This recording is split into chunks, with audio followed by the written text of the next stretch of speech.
Hello YouTube, it's Adam, Boston Bookhead here. Today we're going to be talking about Captain Hook, a notorious pirate from Peter Pan, as you may have known.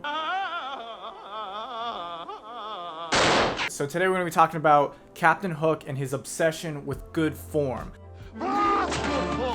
So we're going to be talking about exactly what good form is, what his motivations are for it, and what the whole philosophy kind of entails. It's a lot deeper and darker than you might think, so let's talk about it. So Captain Hook lives for two purposes: killing Peter Pan and for good form. And aside from being a symbolic opposite of Peter Pan's youth and joyfulness, Captain Hook is a man with a complex and unexpected background for being a pirate. What sets Captain Hook apart from other pirates is not his authority or his bloodlust, but it's actually his gentleman-like manner. J.M. Barrie, author of Peter Pan, even notes that he was never more sinister than when he was polite. Kind of like a cashier at a Dunkin' Donuts, you know what I'm saying? Alright. He was even the only man feared by the sea cook, or barbecue, code name for Long John Silver. And he wasn't afraid of anybody. And he wasn't afraid of nobody.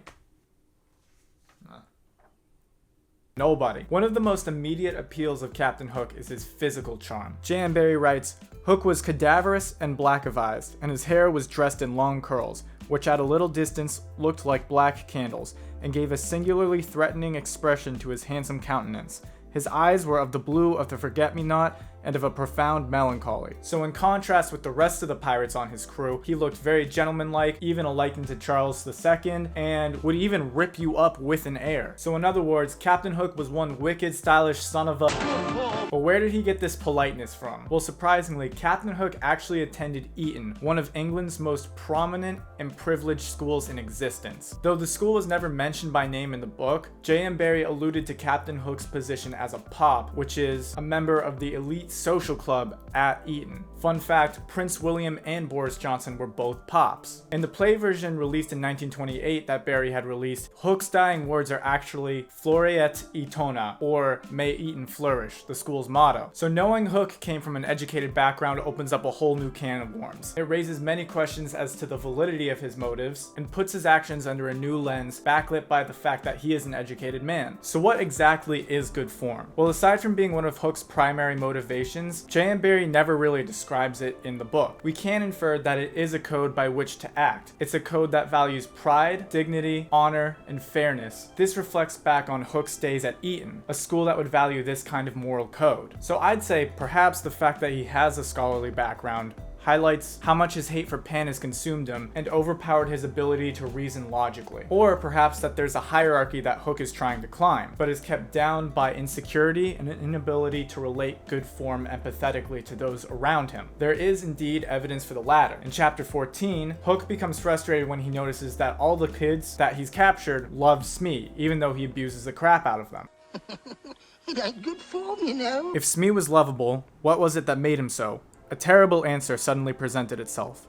Good form? Hook, who is blind to the reason why the Lost Boys and John, Michael, and Wendy hate him, even though he literally has them tied up, is made to feel isolated in his position. Not that he's not used to it, as he thinks himself above his dirty crew members. Hook is now caught in a struggle between wanting to be respected and applying rules to those who are respected. His moral code doesn't have a lot of wiggle room for applying rules to others on how they should generally behave. If you don't adhere to this moral code, then you're not in good form. But when Smee breaks this stereotype, Hook is totally disarmed, and his self-built dogma definitionally works against himself. Hook also concerns himself very much with Peter Pan's use of good form. Did Pan show good form when he did this to me?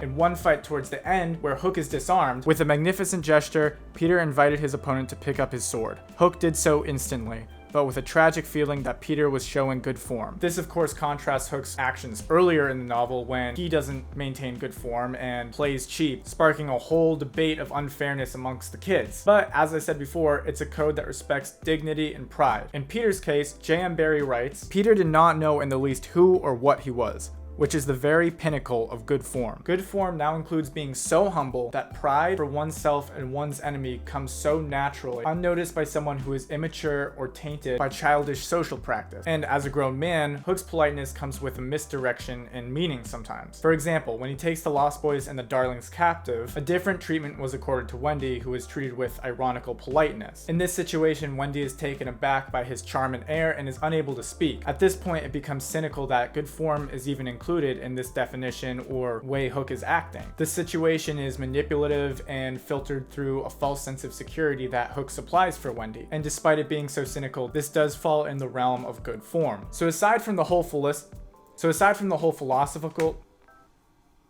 Where was I? Oh, dear, Captain Hook. So aside from the whole philosophical details about good form, Hook's behavior here doesn't entirely fall out of line with Atlantic pirates in the 1700s. Much like these pirates, Hook was wholeheartedly against England and the government. In one instance, when convincing the Darling boys to become pirates, John asked Captain Hook, "Shall we still be respected subjects of the king?" To which Hook replies, "You'd have to swear down with the king." Additionally, Hook likens himself much to the gentleman pirate Stede Bonnet, who in his day had an education, was an ex-military man, had land, but decided to become a pirate anyway. So what do you think about good form? Is there something we can take from this, or should we just leave it to the mad ramblings of a cutthroat pirate? Personally, I think if you don't conflict with yourself and with the dogma, keeping a very strong conviction of following through on the rules you give yourself, it could actually be quite helpful in your life. I'm not promoting going out and killing kids and looking for fairies in Neverland. So that's all I have for today, guys. Thank you so much. Again, a little bit new to this YouTube thing, so hit like and subscribe. That's the routine. Share with your friends, and I hope that the next time you watch or read Peter Pan, you can go down the same mad rabbit hole I've been going down the past week or so. Thank you guys so much.